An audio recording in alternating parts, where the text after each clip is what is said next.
भक्ति का 59वां अंग 64 अंगों में से इस अंग का नाम है श्री जन्मदिन यात्रा। तो जन्मदिन यात्रा के बारे में देखेंगे। पढ़िए केशवी माता जी।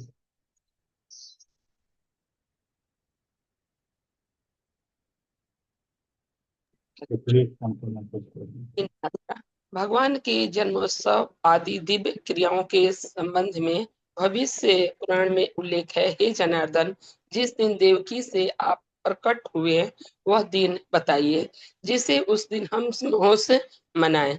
हे केशव, हम आपके पूर्णतः शरणागत जन आपको इन महोत्सव के द्वारा प्रसन्न करना चाहते हैं। भविष्य पुराण का यह वाक्य इस बात का प्रमाण है कि भगवत महोत्सव मनाने वाला अवश्य भगवान की प्रीति लाभ करता है। हरे कृष्ण। तो जन्मदिन यात्रा, तो भगवान के जन्मदिन का सेलिब्रेशन जो होता है, महोत्सव जो मनाते हैं हम लोग, वो भी भक्ति का एक अंग है। इसलिए भगवान के जन्मदिन का महोत्सव हमें अवश्य ही मनाना चाहिए, या भक्तों के साथ। यदि भक्तों का संग अवेलेबल ना है तो फिर हमें पर्सनली वो मनाना चाहिए, यथा सामर्थ्य। कैसे मनाना चाहिए और इसका महात्म्य क्या है, वो भविष्योत्तर पुराण में आता है जन्मदिन यात्रा के समय।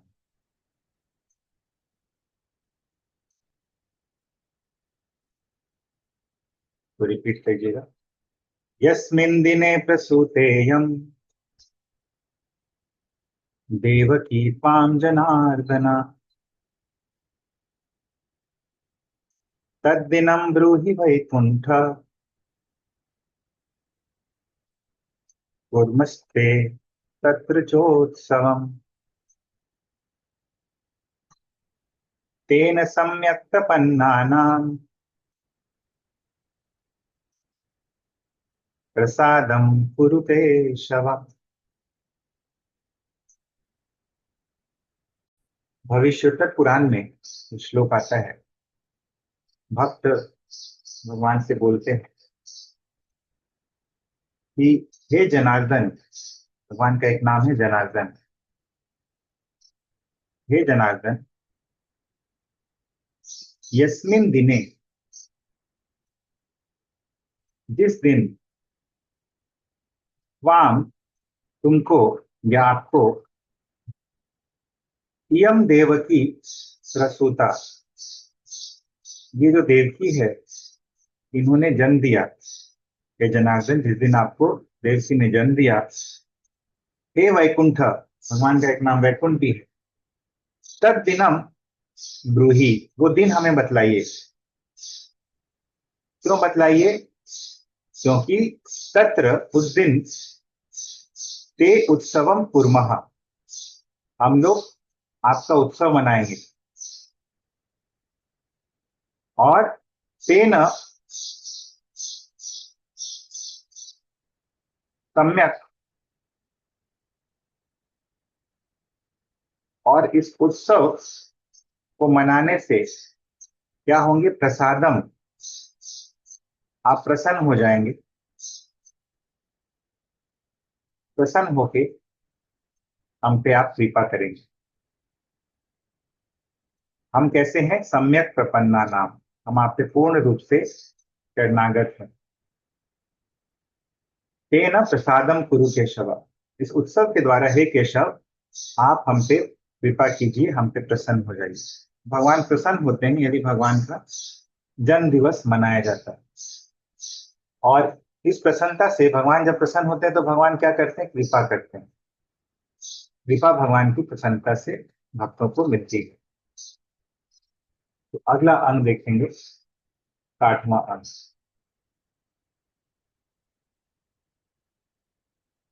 पढ़िए वंदिता माता।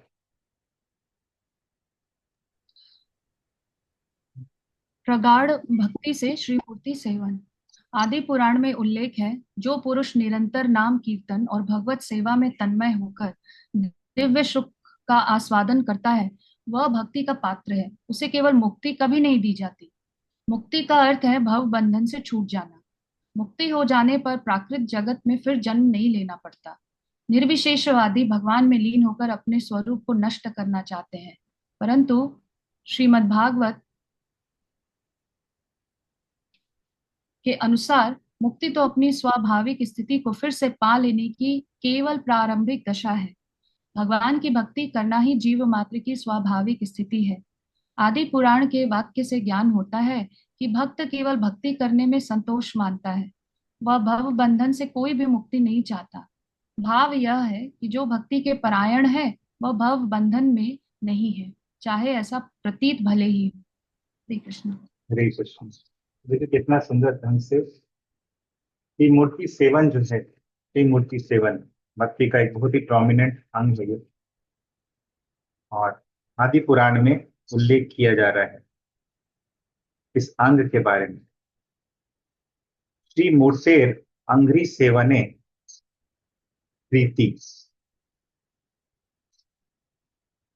तो भगवान के श्री मूर्ति के चरण कमलों की सेवा में प्रीति।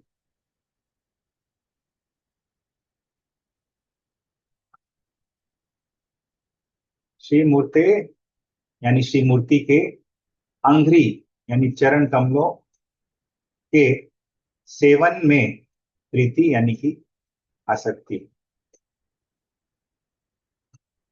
यथा आदि पुराण, जैसा कि आदि पुराण में कहा गया है,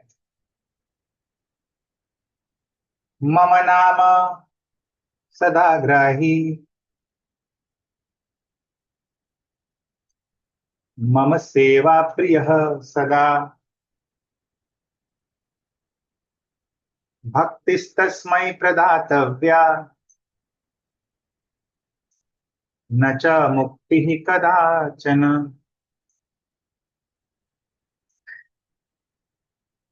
वाक्य है, भगवान बोलते हैं कि मम नाम सदाग्राही, तो सदा जो व्यक्ति सदा मेरा नाम लेते रहता है, मम नाम सदाग्राही, मेरा नाम जो सदा लेते रहता है, मम सेवा प्रिय सदा, और सदा मेरी सेवा के प्रति उसकी आसक्ति रहती है, और अर्थात मेरी जो सेवा है उसी में वो लगा रहता है। तस्मै, उस व्यक्ति को, भक्ति ही प्रदातव्य, उस व्यक्ति को मैं भक्ति प्रदान करता, मुक्ति ही कदाचन न प्रदातव्य, भक्ति विहीन मुक्ति जो है मैं उसको कभी भी नहीं देता हूं। तो यहाँ पे मुक्ति कदाचन न प्रदातव्य का मतलब है वो मुक्ति, मुक्तिर अत्र भक्ति शून्या ज्ञेया। ये गोस्वामी बोलते हैं कि मुक्ति का मतलब यहाँ पे भक्ति शून्य मुक्ति। सेवा प्रिय मतलब सेवा एक पुरुषार्थ सन, जिसका एकमात्र पुरुषार्थ जो है सेवा है, उसको सेवा प्रिय है। तो ये भगवान का अनुकंपा है, कृपा है। प्रभुपाद देखिए यहाँ पे बतलाते हैं, जो पुरुष निरंतर नाम कीर्तन और भगवत सेवा में तन्मय होकर दिव्य सुख का आस्वादन करता है वह भक्ति का पात्र है, उसे केवल मुक्ति कभी नहीं दी जाती। देखिए, भक्ति शून्य मुक्ति यानी केवल मुक्ति, उसको भक्ति के साथ मुक्ति मिलती है। मुक्ति का मतलब फिर भगवान प्रभुपाद बतलाते हैं, मुक्ति का मतलब है भवबंधन से छूट जाना, फिर प्राकृतिक जगत में जन्म नहीं लेना। फिर बतलाते हैं कि ये विशेषवादी क्या सोचते हैं, मुक्ति का मतलब अपने स्वरूप को नष्ट करना और एकाकार हो जाना ब्रह्म ज्योति में। लेकिन भागवत के अनुसार क्या बोला गया है मुक्ति की परिभाषा, मुक्ति हित्वा अन्यथा रूपम स्वरूपेण व्यवस्थित। तो हित्वा, मुक्ति का मतलब क्या है, हित्वता अन्यथा रूपम, जो अन्यथा रूप है हमारे कि हम ये हैं हम वो हैं, उसको हटाकर स्वरूपेण व्यवस्थित, अपने स्वरूप में व्यवस्थित हो जाना, विशेष रूप से स्थित हो जाना। ना हम विप्रो न च नरपति नापि वैश्यो न शूद्रो। नाहम वर्णी न च गृहपति न वनस्थो यतिर्वा किंतु गोपी भर्तुः पद कमलयो दास दासानुदास। हाँ, गोपी भर्तु पद कमलयो दास दासानुदास किंतु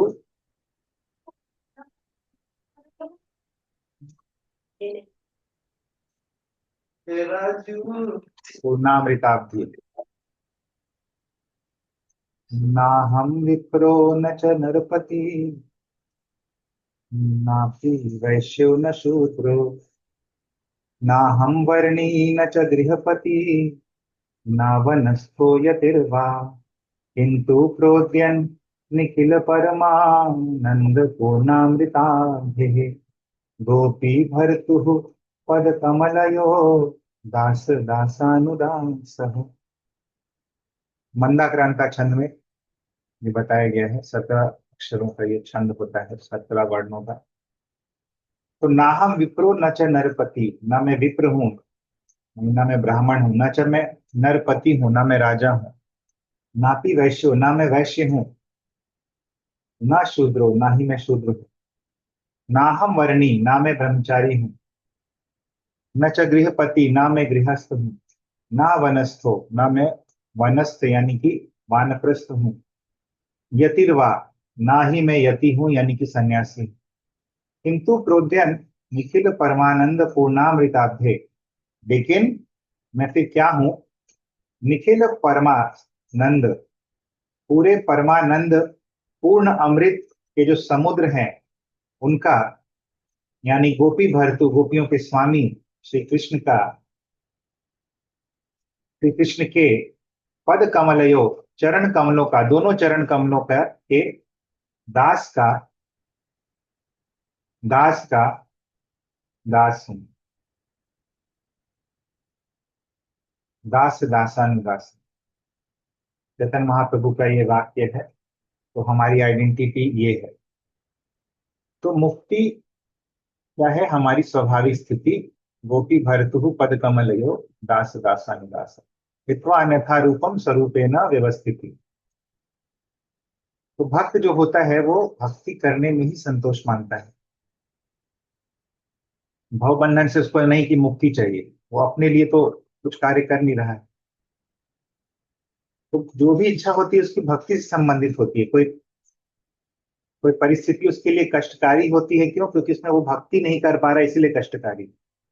बाकी कष्ट जो है उसके लिए इमेटीरियल है, लेकिन भक्ति जहां हैम्पर हो जाती है वो कष्टकारी हो जाती है। तो ये बहुत इंपॉर्टेंट है। तो वो जीते जीते भी ऐसा नहीं है कि उसको अपना शरीर त्याग करके ही मुक्ति प्राप्ति होती है, उसको बिना शरीर त्याग किए ही मुक्ति प्राप्त हो जाती है, क्योंकि वो अपने स्वरूप में व्यवस्थित रहता है। मान लीजिए कोई व्यक्ति भगवान की सेवा कर रहा है, अभी भगवत धाम जाएगा तो भी भगवान की सेवा ही करेगा, तो इसीलिए वो अपनी सेवा में ही ज्यादा प्रसन्न रहता है।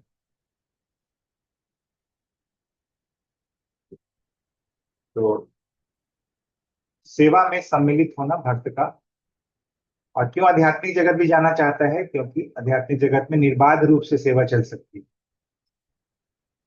तो ये उसका कारण होता है, अगर जानने का कारण है। नहीं तो भौतिक जगत में भी सेवा ही करते रहता है।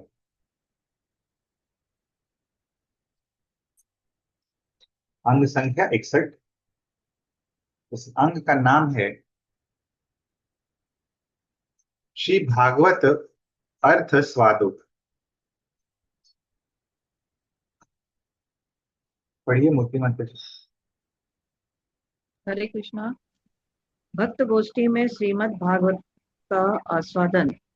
श्रीमद् भागवत वैदिक ज्ञान रूपी कल्प वृक्ष का परिपक्व अमृत फल है। वेद शब्द ज्ञान के संपूर्ण समवाय का वाचक है।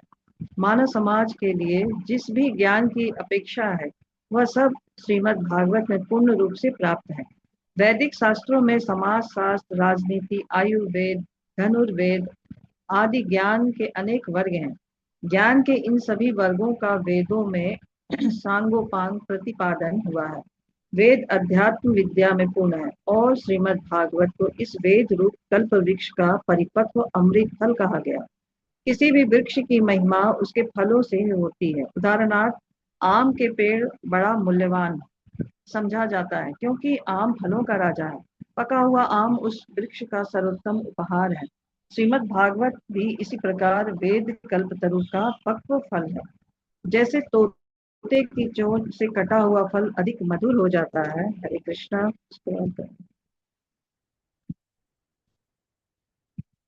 वैसे ही सुखदेव गोस्वामी के दिव्य मुखारविंद से गाई जाकर भागवती कथा भी अधिक रसमयी हो गई है। श्रीमद् भागवत को अखंड शिष्य परंपरा से ग्रहण करना चाहिए। पेड़ पर चढ़े मनुष्य द्वारा एक शाखा से दूसरी शाखा पर क्रम से उतर कर भूमि पर गिरा हुआ पक्व फल नष्ट नहीं होता। परंपरा से ग्रहण करने पर श्रीमद् भागवत की अखंड अविकृत रहती है। श्रीमद् भगवत गीता में उल्लेख है कि दिव्य ज्ञान परंपरा से ही हो सकता है। शास्त्र के यथार्थ प्रयोजन को जानने वाले प्रामाणिक आचार्य ही ज्ञान का संचार कर सकते हैं। हरे कृष्ण। हरे कृष्ण। पापा पढ़िए।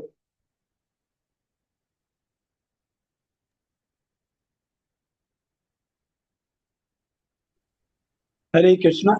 भगवान श्री चैतन्य महाप्रभु ने कहा है कि श्रीमद् भागवत को भागवत पुरुष के मुख से सीखना चाहिए। भागवत का अर्थ है भगवान का, अतः भक्त को भी भागवत कहा जाता है और भगवान की भक्ति से संबंधित ग्रंथ को भी भागवत कहा जाता है। श्री चैतन्य महाप्रभु का आग्रह है कि श्रीमद् भागवत का यथार्थ रसास्वादन करने के लिए उसे भागवत पुरुष के मुख पद्म से ही सुने। श्रीमद् भागवत तो वास्तव में जीवन मुक्तों के लिए भी आस्वाद्य है। श्रीमद् भागवत तो वास्तव में जीवन मुक्तों के लिए भी आस्वाद्य है। स्वयं सुखदेव गोस्वामी ने कहा है कि यद्यपि वे माँ के गर्भ से मुक्त थे, परंतु श्रीमद् भागवत का रसपान करने पर महाभागवत भक्त बने। अतः जो कृष्ण भावना भावित होने का अधिकार का अभिलाषी हो, वह भक्त गोष्ठी में श्रीमद् भागवत की कथा का आस्वादन करे। श्रीमद् भागवत 219 में सुखदेव गोस्वामी कहते हैं कि वे निर्विशेष ब्रह्म में अत्यंत निष्ठ थे। श्रीमद् भगवान सुखदेव कहते हैं कि वे निर्विशेष ब्रह्म में अत्यंत निष्ठ थे, परंतु पिता व्यास देव के मुख से जब उन्होंने श्री भगवान की दिव्य लीला कथा सुनी तो श्रीमद् भागवत में अतिशय अनुरक्त हो गए। व्यास देव भी आत्मज्ञानी थे और इस प्रकार दिव्य ज्ञान की अपनी इस प्रौढ़ रचना को उन्होंने प्रत्यक्ष रूप से श्री सुखदेव गोस्वामी को प्रदान किया। हरे कृष्ण। हरे कृष्ण। बहुत ही इंपॉर्टेंट अंग है ये 61वां अंग, श्री भागवत अर्थ आस्वाद। तो ये जो 5 अंग है 60 से जो हमने चालू किया, 60वां क्या था? श्री मूर्ते अंग्री सेवने प्रीति ही।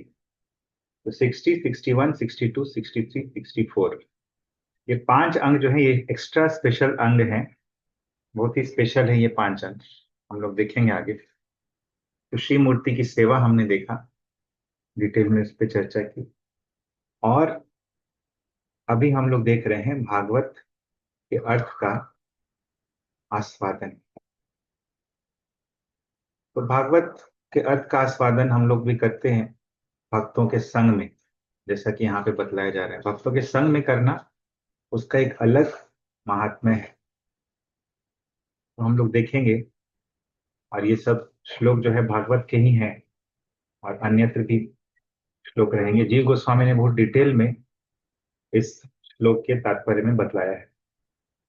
अथ श्री भागवत आस्वादो 61वां अंग है। यथा प्रथमे, जैसा कि प्रथम स्कंद में बोला गया है, निगम कल्प तरोर्गलितम फलम जुग मुखादमृत द्रव संयुतम पिबत भागवतम रसमालयम मुहुरहो रसिका भुवि भावुकाः। श्रील जीव गोस्वामी क्या बोलते हैं हम लोग देखेंगे और उसी से समझने का प्रयास करेंगे।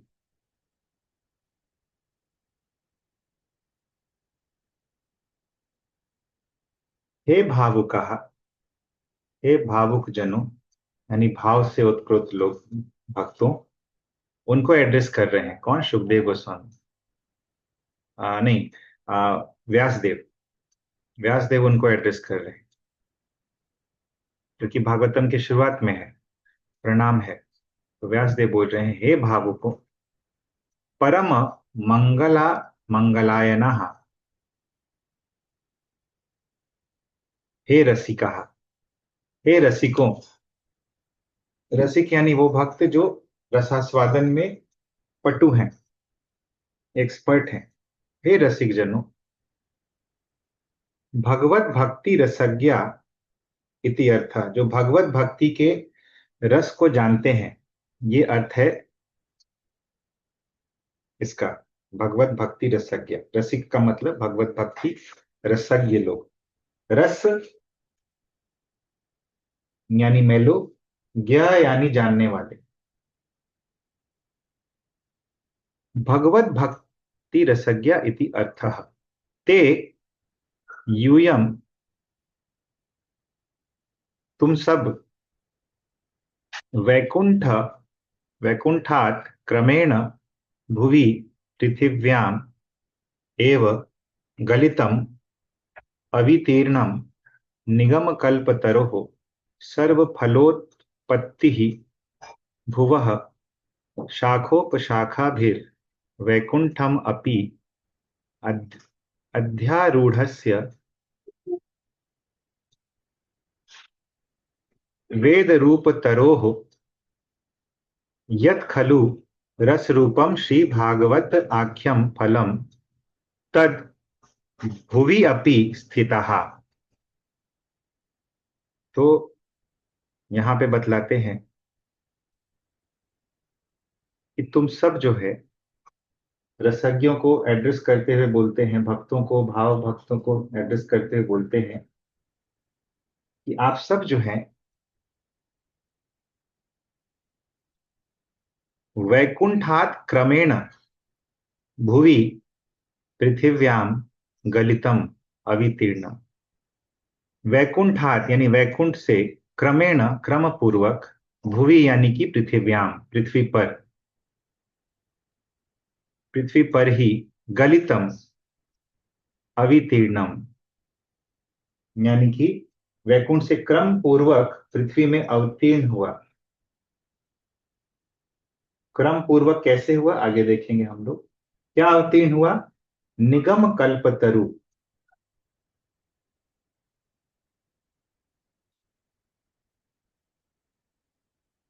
निगम कल्पतरु से, निगम कल्पतरु हो सर्व फल उत्पत्ति।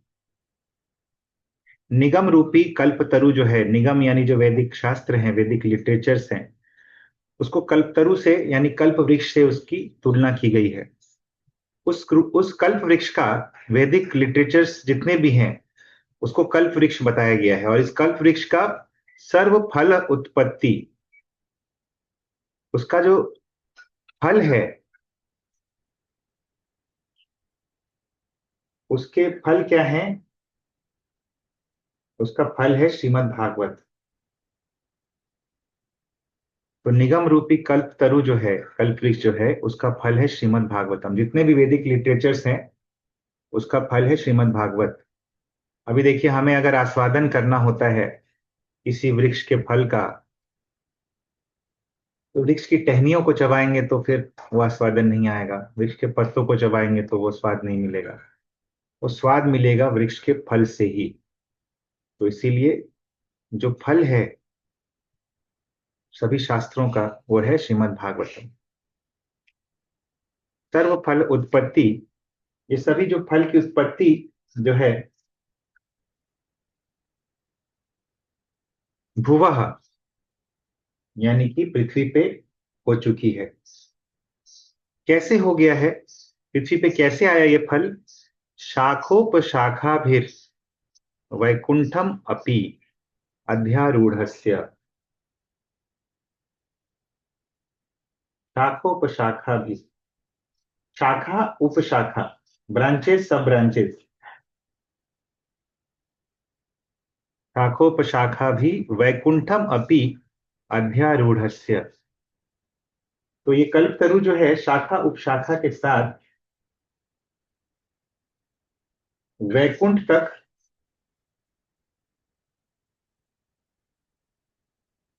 वैकुंठ में जो फल था, वैकुंठ में जो फल था श्रीमद् भागवत का, ये शाखा उपशाखा से होते हुए वेद रूप तरो हो यत, किसका शाखा उपशाखा है? वेद रूप तरु का।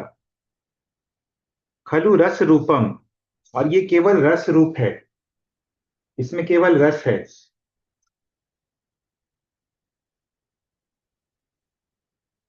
रसो वै सह, तो केवल रस ही है भागवतम में, इसीलिए इसको गलित फल कहा गया है। और ये रस वाला फल अगर डायरेक्टली गिर जाए पृथ्वी पे वैकुंठ से तो क्या होगा? फट जाएगा, रस निकल जाएगा। लेकिन इसको शाखा उपशाखा से ऐसे करके लाया गया है परंपरा में, जिसके कारण ये प्रोटेक्टेड है, इसमें रस है, प्रोटेक्ट होके लाया गया है, परंपरा में लाया गया है। श्री भागवत आख्यम फलम, भागवत नाम का ये जो फल है, तद भुवि अपि स्थिता, ये पृथ्वी पे भी स्थित है। ऐसा नहीं है कि इसको प्राप्ति करने के लिए हमें कहीं और जाना होगा, ये पृथ्वी पे स्थित है। अभी क्या कीजिए आप लोग, हे भावुकों, हे रसिको, पिबत, आप लोग इसको पीजिए, इसको पीजिए, इसका आस्वादन कीजिए। जो हम लोग करने का प्रयास कर रहे हैं, अभी 10वें स्कंद में आ गए हैं हम लोग। अभी आगे बोलते हैं, आस्वाद्य अंतर्गतम कुरुत, किसका आस्वादन करके? अंतर्गतम कुरुत, इसको अंतर्गत कीजिए।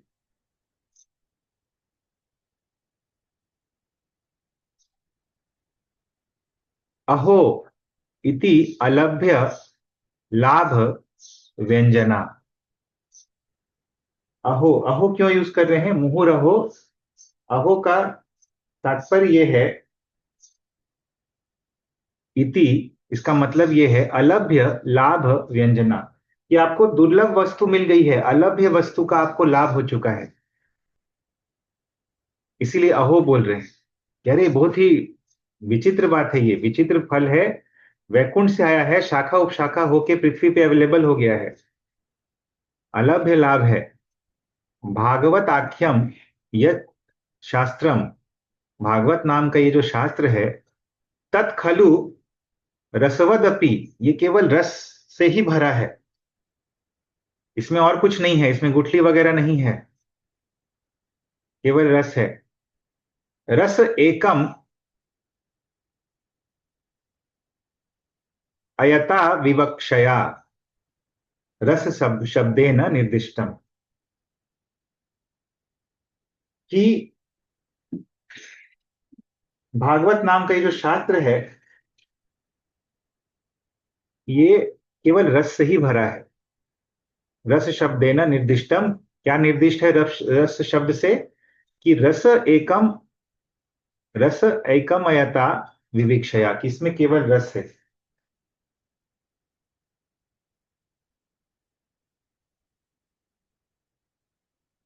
भागवत शब्देन एव तस्य रसस्य अन्यादीयत्वं च व्यावृत्तम,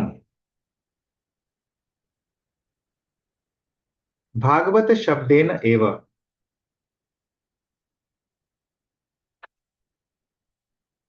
तो भागवत रस का मतलब क्या है?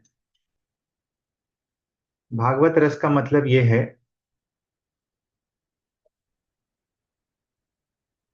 कि इसका जो रस रस है, अन्य दीयत्वम च व्यावृत्तम,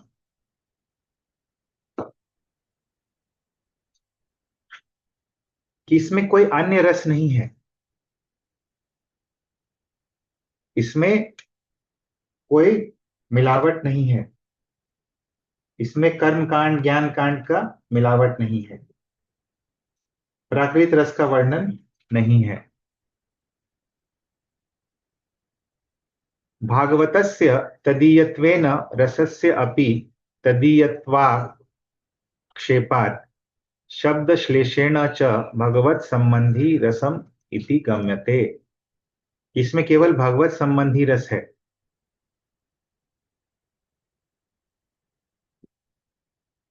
स च रसो भगवत भक्तिमय एव। ये रस कैसा है? भक्तिमय है, भगवत भक्तिमय है। श्रीमद् भागवत के ही श्लोक का उद्धृत करते हुए यहां बोल रहे हैं 1.7.7 यस्यां वै श्रूयमाणायां कृष्णे परम पुरुषे भक्तिरुत्पद्यते पुंसः शोक मोह भयापः। यस्यां वै श्रूयमाणायाम, इसके श्रवण मात्र से क्या होता है? कृष्णे परम पुरुषे भक्तिरुत्पद्यते पुंसः, मनुष्य का श्री कृष्ण जो कि परम पुरुष हैं उनमें भक्ति उत्पन्न हो जाती है। और ये भक्ति उत्पन्न होने से क्या होती है? शोक मोह भय अपहा, शोक मोह और भय इससे नष्ट हो जाता है। देखिए हम लोग कितने भी शोक में रहें, मोह में रहें, भय में रहें, लेकिन जब भक्ति उत्पन्न हो जाती है तो शोक मोह और भय जो है ये नष्ट हो जाते हैं। भागवत से क्या होता है? भागवत से जो व्यक्ति निरंतर भागवत का पाठ करता है, भागवत का श्रवण करता है और इसमें अपना चित्त लगा देता है, उसका शोक मोह और भय जो है चला जाता है। क्यों? क्योंकि कृष्णे परम पुरुषे भक्ति उत्पद्यते, कृष्ण जो कि परम पुरुष है उनमें भक्ति उत्पन्न हो जाती है। तो यस्यां वै श्रूयमाणायाम इत्यादि फलश्रुते है। इत्यादि फलश्रुते मतलब इसको सुनने का फल है कि भागवत का प्रतिदिन जो व्यक्ति श्रवण करेगा, आप लोग भी ऑब्जर्व कीजिएगा कि हमारे जीवन में जो शोक मोह और भय था, भय कि ये क्या आगे क्या होगा, ये कैसे होगा, वो चला जाएगा। शोक यानी कि ये क्या हो गया मेरे साथ बहुत बुरा हुआ, ये बहुत खराब हुआ, ये शोक भी चला जाएगा।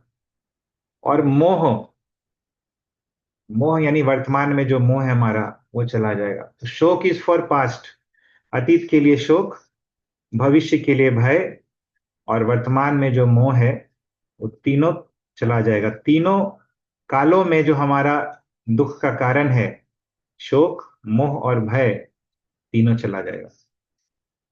यस्याम वै श्रूयमाणायाम, जो इसको श्रवण करते हैं उनका। ऐसे पुंसः, ऐसे मनुष्य का। तो बहुत ही सुंदर ढंग से जीव गोस्वामी बतला रहे हैं इसकी टीका में। आगे बतलाते हैं, यन्मयत्वेन एव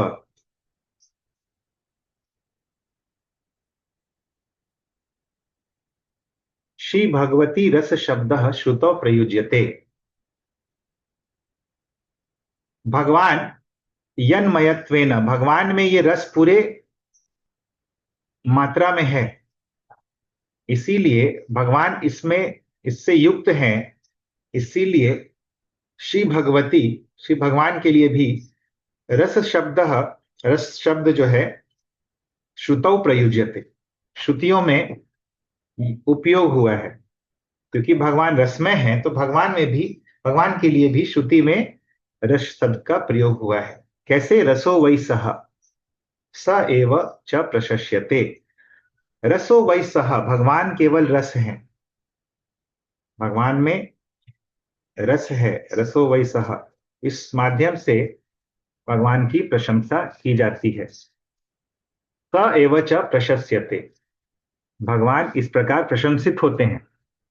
रसम हेवायम लब्ध्वा आनंदी भवति, रसम ही एव अयम लब्ध्वा आनंदी भवति।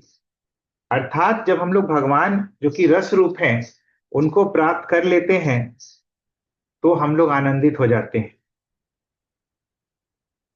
रसम ही एव, क्योंकि भगवान रस ही हैं, अयम लब्ध्वा, इन भगवान को प्राप्त करके आनंदी भवति, हम लोग आनंदित हो जाते हैं।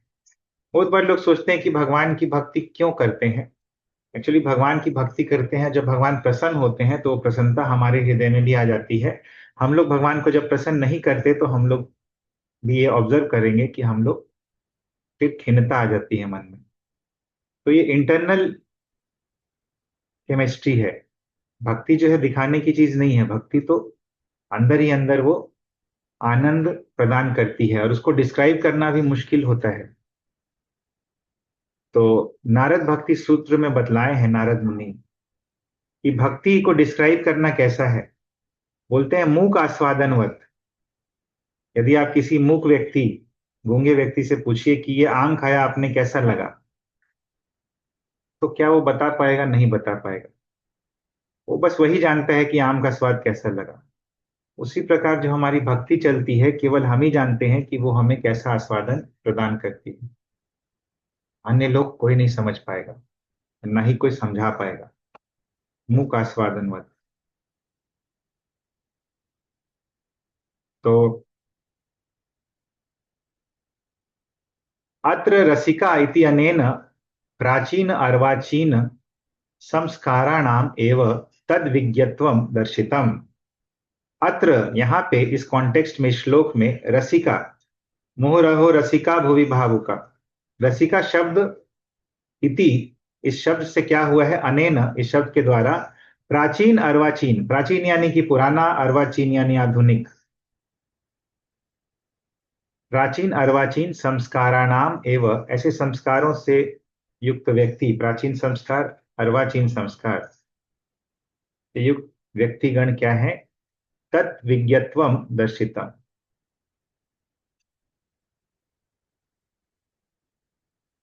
ऐसे व्यक्तियों को बतलाया गया है। गलितम इति अनेन तस्य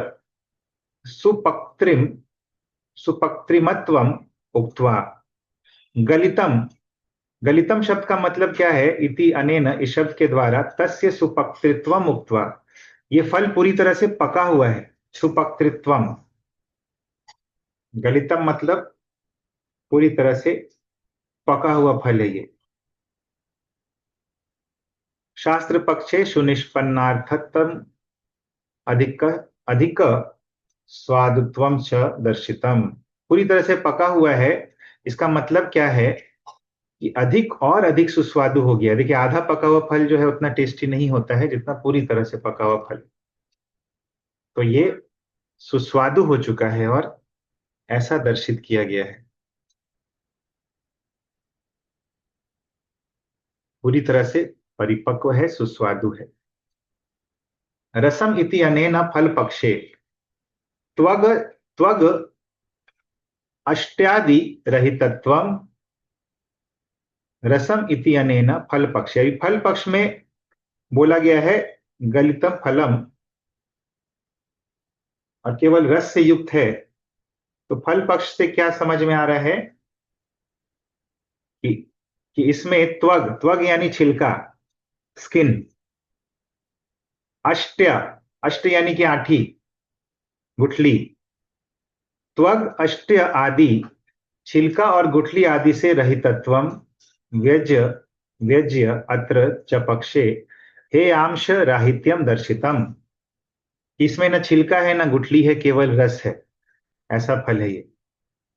इसमें कोई हे अंश नहीं है जिसको हम लोग हे दृष्टि से देख सकते हैं, जिसको हम लोग रिजेक्ट कर सकते हैं। ऐसा रिजेक्शन वाला कोई भी इसमें तत्व नहीं है।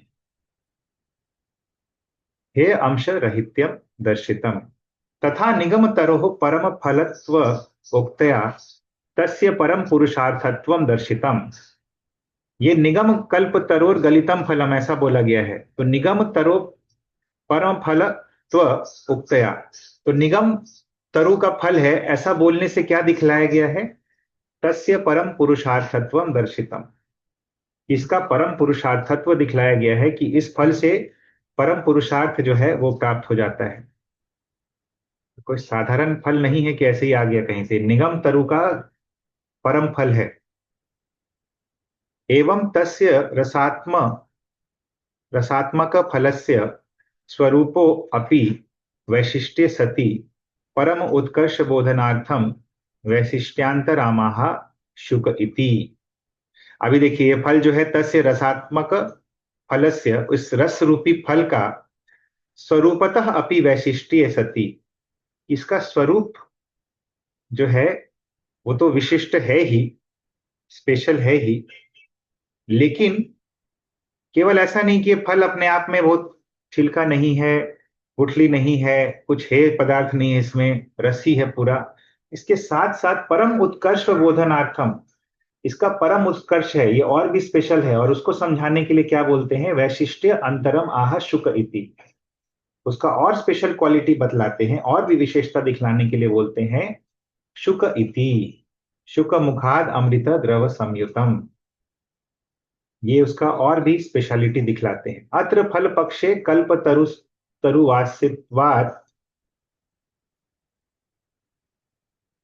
अभी फल के पक्ष में देखते हैं, लौकिकत्वेन शुको अपि अमृत मुखो अभिप्रेयते। अगर हम लोग लौकिक दृष्टि से देखें तो कोई भी फल जो होता है, कल्पतरु वासित्वाद, ये फल जो है कल्पतरुवासी है, और कल्पतरुवासी होने के कारण ये अलौकिक है, लेकिन एक और स्पेशलिटी है उसका, शुक अपि अमृत मुखो अभिप्रेयते। इस शुक का वर्णन यहाँ पे किया गया है अमृत मुख रूप से अभिप्रेयते।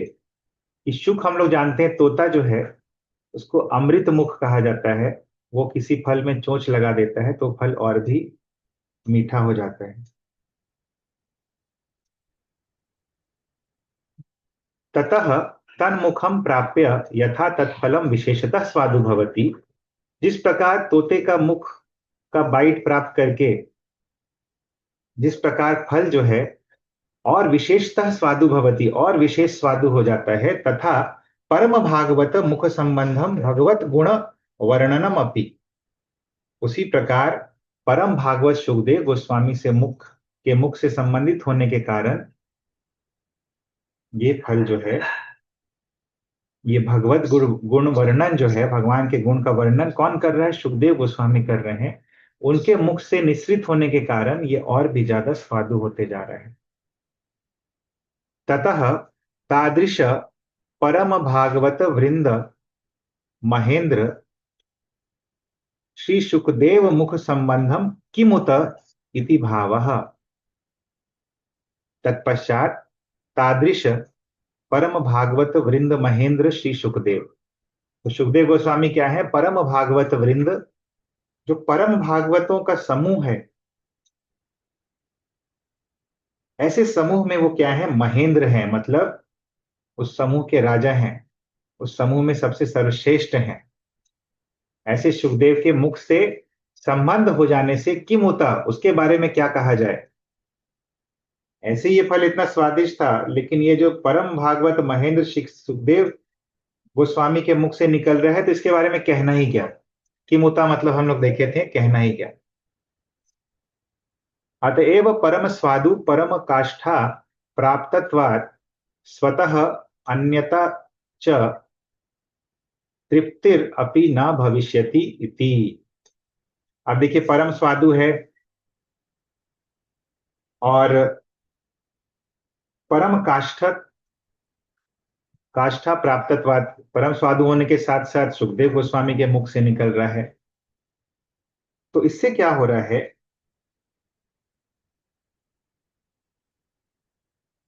कि इसके आस्वादन में स्वतः अन्यतः च तृप्तिरपि न भविष्यति इति, अन्य कहीं तृप्ति नहीं मिलेगी, कभी तृप्ति की संभावना नहीं होगी, क्योंकि इतना स्पेशल क्वालिटी तो अन्य किसी ग्रंथ में नहीं है। आलयम पिबत भागवतम रसम आलयम, ऐसा कहा गया है। आलयम मोक्षानंदम अपि अभिव्याप्य पिबत इति उक्तम।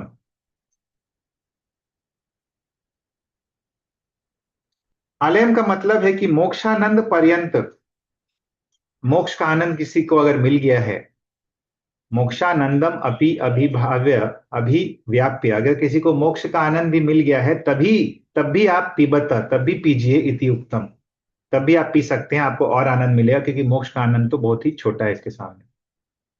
तथा च वक्ष्यते परिनिष्ठितः अपि इत्यादि।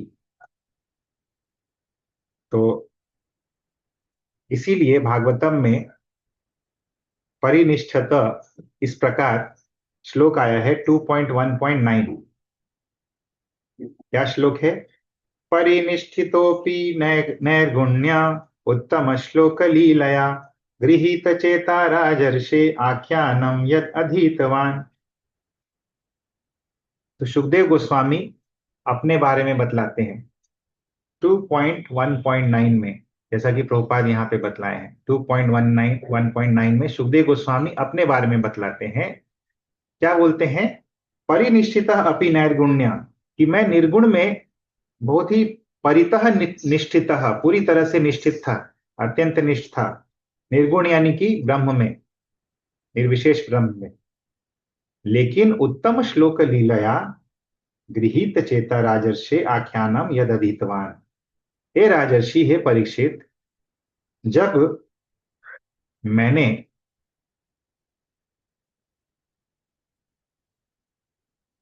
आख्यानम यद अधीतवान, जब मैंने उत्तम श्लोक लीलया, उत्तम श्लोक की दिव्य लीलाओं के बारे में सुना,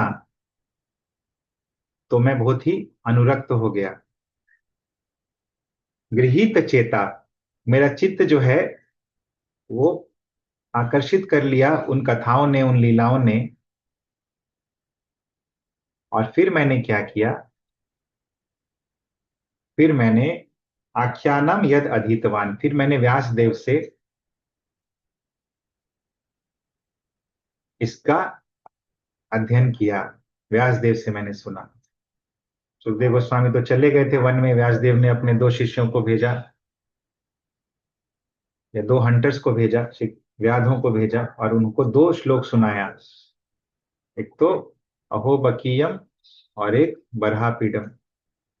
और इनका जब पाठ करते करते वो वन में घूमने लगे, सुखदेव गोस्वामी वन में जब उन्होंने सुना, तो उन्होंने पूछा कि ये श्लोक आपको कहाँ से मिला? तो उन्होंने बोला व्यास देव से मिला, आपके पिता से मिला। तो फिर उससे आकर्षित होकर वो वापस चले गए व्यासदेव के पास, और फिर से व्यासदेव ने उनको पूरी भागवत की कथा जो है सुनाई।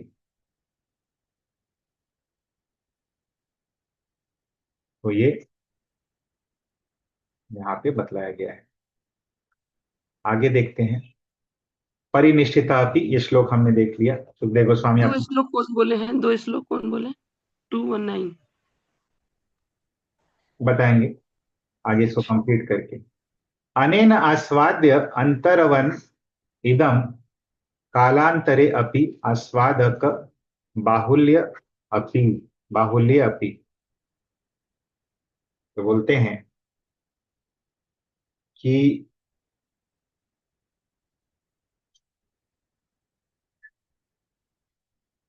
अनेन आस्वाद्य अंतरवत इदम कालांतरे अपि आस्वादक बाहुल्य अपि व्ययिष्यति इति अपि दर्शितम। कि बाकी चीजों का क्या होता है? देखिए, हम लोग कुछ चीज का आस्वादन करते हैं तो उसका व्यय हो जाता है, वो घट जाता है, कम हो जाता है। रसगुल्ला एक खा लिए, अगला रसगुल्ला खाएंगे कम स्वाद मिलेगा, और अगला खाएंगे कम मिलेगा। लेकिन ये जो भागवत का रस है, कालांतरे अपि आस्वादक बाहुल्ये अपि, कितना भी समय बीत जाए इसका आस्वादन जो है और बढ़ता ही जाएगा, कम नहीं होगा। ऐसा नहीं कि भागवतम पढ़ लिया हमने और फिर आगे पढ़ने लगे तो आस्वादन कम हो गया, लगा कि इतने दिन से तो पढ़ रहे हैं, अभी टेस्ट कम हो गया। नहीं, और टेस्ट बढ़ता जाएगा। यद्वा तत्र तस्य रसस्य भगवत भक्तिमयत्वेपि वैविध्यम, अथवा श्रीमद् भागवत जो है, भागवत का जो रस है, भगवत भक्तिमयत्वेपि, भगवत भक्तिमय होने पर भी द्वय विध्यम, दो दो प्रकार का होता है। तद भक्ति उपयुक्तत्वम, तद भक्ति परिणामत्वम च इति। दो प्रकार का होता है श्रीमद् भागवत रस। तद भक्ति उपयुक्तम, भगवान की भक्ति के उपयोगी, और तद भक्ति परिणामत्वम, या भगवान की भक्ति का परिणाम। यथा उत्तम द्वादशे, जिस प्रकार द्वादश स्कंद में कहा गया है। द्वादश स्कंद 12.3.14 एंड 12.3.15, उसमें ये दो श्लोक आते हैं। कथा इमास्ते कथिता महात्मना, विताय लोकेषु यशः परेयुषाम्, विज्ञान वैराग्य विवक्षया विभो, वचो विभूतिर्न तु पारमार्थ्यम्, यस्तुत्तम श्लोक गुणानुवादः, संगीयते भीक्षममङ्गलघ्नः, तमेव नित्यं शृणुयादभीक्ष्णं, कृष्णे मलां भक्तिमभीप्समानः। तो पहला श्लोक, कथा इमाः ते कथिता महीयसाम्, विताय लोकेषु यशः परेयुषाम्।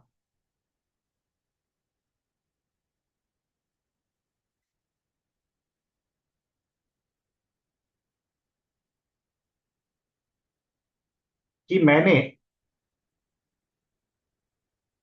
यहाँ पे सुखदेव गोस्वामी बोलते हैं, संसार में बड़े बड़े प्रतापी और महान व्यक्ति हुए हैं,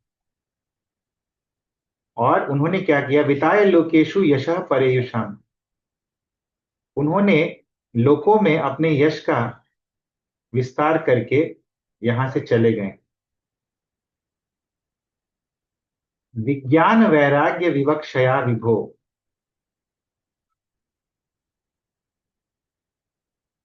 वचो विभूतिर न तो पारमार्थ्यम। तो उनकी कथा मैंने तुमको क्यों सुनाई है? ज्ञान और वैराग्य के उपदेश करने के लिए सुनाई है। वचो विभूति, ये तो केवल वाणी का विभूति है, विलास मात्र है। न तो पारमार्थ्यम, इसमें पारमार्थिक कुछ भी नहीं है।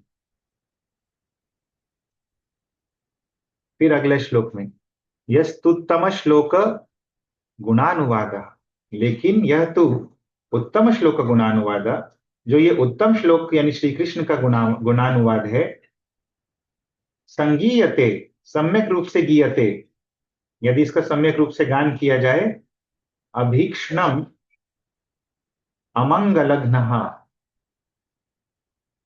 तो इससे अमंगलों का घ्न यानी नाश हो जाता है। तमेव नित्यम शृणुयाद अभीक्ष्णम, इसी को नित्य सुनो। कृष्ण अमलाम भक्तिम अभीप्समानः, यदि तुम कृष्ण के अमल भक्ति के प्रति लालसा रखते हो, अभीप्सित है तुम्हारी वो, तो नित्य क्या करो, भगवान के गुणों का ये जो गुणानुवाद है, इसी का ही श्रवण करते रहो। तो दो तरह की चीजें हैं, देखिए। तद भक्ति उपयुक्तत्वम, पहला जो श्लोक है वो भक्ति के उपयुक्त है, जो बाकी कथाएं हैं। और दूसरा जो है तद भक्ति परिणामत्वम, और दूसरा जो श्लोक है वो भक्ति का परिणामत्वम है, उसमें भक्ति के परिणाम वाली क्वालिटी है, भगवान की लीलाएं। तो ततः सामान्यतः रसत्वम उक्त्वा विशेषतो अपि आह अमृत इति। तत्पश्चात सुखदेव गोस्वामी सामान्य जो रस है उसको बोलने के पश्चात विशेषतः अपि आह अमृत इति, विशेषतः उसका अमृत वाला प्रॉपर्टी जो है वो बतलाते हैं।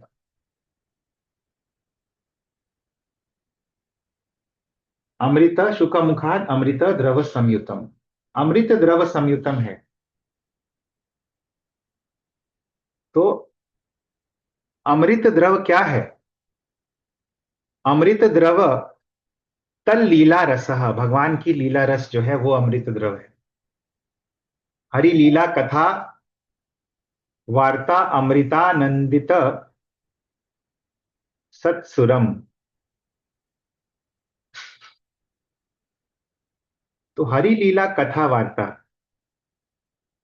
जो हरि लीला की कथा वार्ता है, कथा व्राता अमृतानंदित सत्सुरम इति।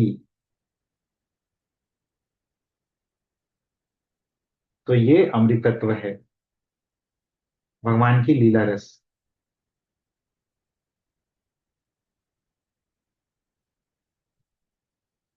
तो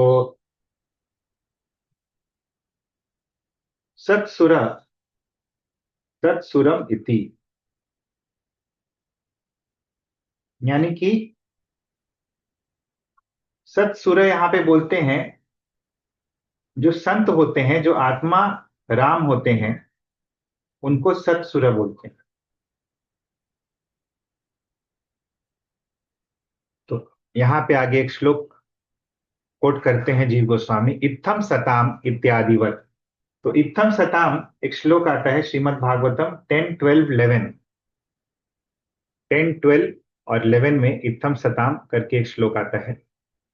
इत्थम सताम ब्रह्म सुखानुभूत्या दास्यं गतानां परदैवतेन मायाशितानां नरदारकेन साकां विजहरुः कृतपुण्यपुंजा।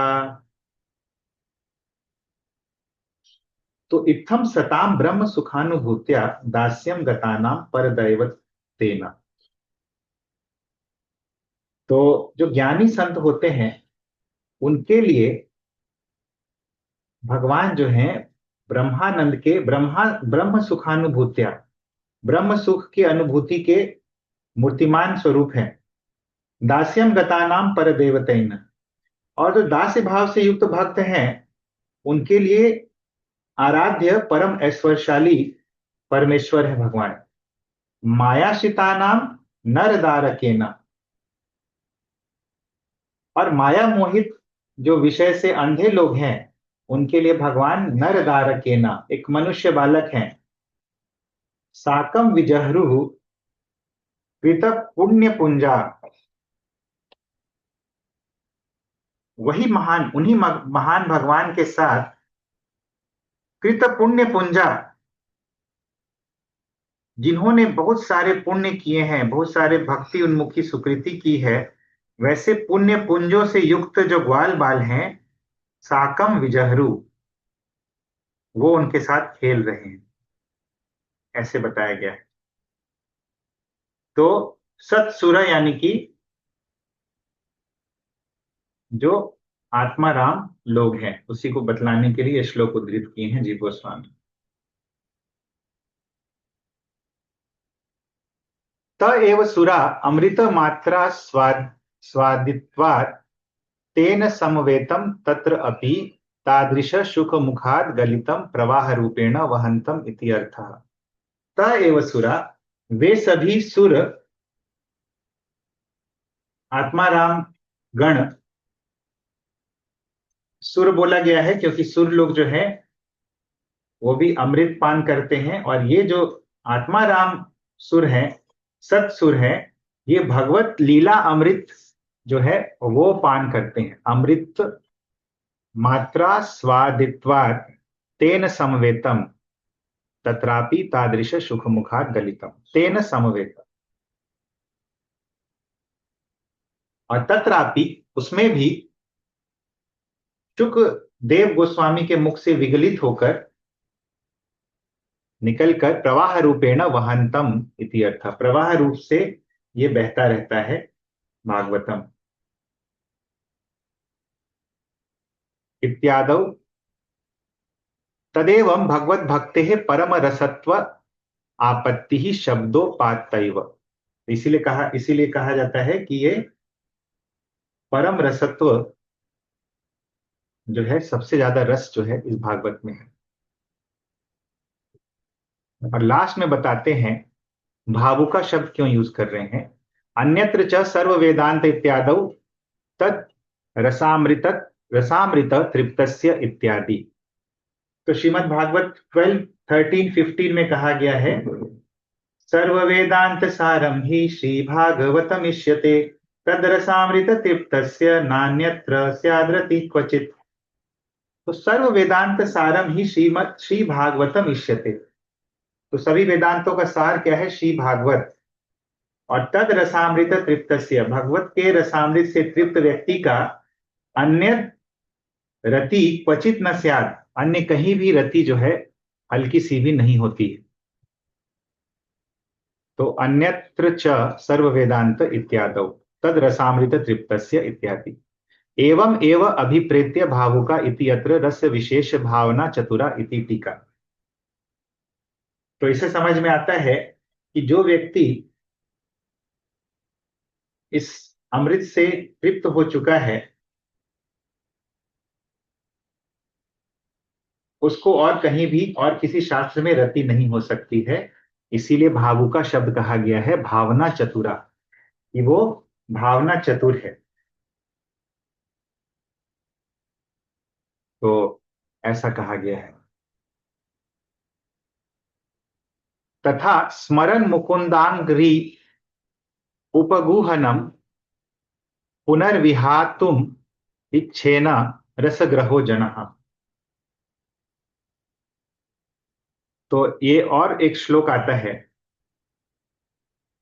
श्रीधर स्वामी बोलते हैं 1.5.19 भागवतम में,